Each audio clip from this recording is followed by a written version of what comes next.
पालकांनो, मी सुद्धा पालक आहे. आपल्याला प्रत्येकाला वाटतं तुमच्याकडे आता प्रॉपर्टी आहे, एखाद्याकडे 10 लाखाची प्रॉपर्टी असेल, कुणाकडे 10 कोटीची असेल. तुम्हाला वाटत असेल मला टेन्शन घ्यायचं काही काम नाही, माझं पोरग काही करायची ती करू दे. आपल्या बापाची एक पहिली म्हण असत्या, 7 पिढ्यानं बसून खाल्ल्या तर माझं संपणार नाही. असं कोण तुमचं पप्पा म्हणतात का तुम्हाला कधी? म्हणलं तर अजिबात ऐकायचं नाही. लक्षात ठेवा पालकांनो, तुम्हाला सांगतो तुमचं भविष्य, तुम्हाला वाटतं मी 10 एकर जमीन घेऊन ठेवली आहे, माझं भविष्य सुरक्षित आहे, मी LIC ची एफडी खोलली 10 लाखाची, माझे भविष्य सुरक्षित आहे. तुम्हाला आज सांगतो तुमचं खरं भविष्य जर काय असेल तर तुमची पोरं आहेत. लक्षात ठेवा आपलं खरं भविष्य आपली पोरं आहेत, आणि याला जर घडवायचं असेल लक्षात ठेवा. तुम्ही काय केलं आज? पालक मिटिंग पालकांना कंपल्सरी केलं. ज्यावेळी पालकांना आपण कंपल्सरी करतोय, किती पालक येतात?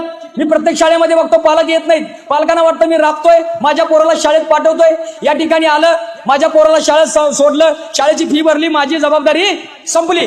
ते शिक्षक जाणं, पालक मुलं जाणं, माझ्या पोराला फक्त चांगलं घडवून द्या, माझ्या पोराला डॉक्टर घडवा, माझ्या पोराला वकील घडवा, माझ्या पोराला इंजिनियर घडवा. पण लक्षात ठेवा पालकांनो, घडवण्याची जी प्रक्रिया आहे ती पहिल्यांदा आपण समजून घेतली पाहिजे. तोपर्यंत तुमचं पोरग घडणार नाही. आता घडवण्याची प्रक्रिया काय आहे बघा. तुम्ही एखाद्या मूर्तिकाराकडे जाता, त्याला एक दगड नेऊन देता, आज सांगता मला एक चांगली मस्तपैकी मूर्ती घडवून दे. दुसरा आपण काय घडवतो? एखाद्या लोहाराकडे जाता, लोखंडाचा एक तुकडा घेता, त्याला देता, म्हणता मला इथून चांगला अवजार घडवून दे. एखाद्या सोनाराकडे जाता, जुन्या सोन्याचा दागिना देता, त्याला देता हातामध्ये, मला एक चांगला दागिना घडवून दे. माता भगिनी 100% जात असतील, सोनाराकडे जाता, एक जुना दागिना देता. बरोबर आहे? अगदी तसंच तुम्ही काय केलंय?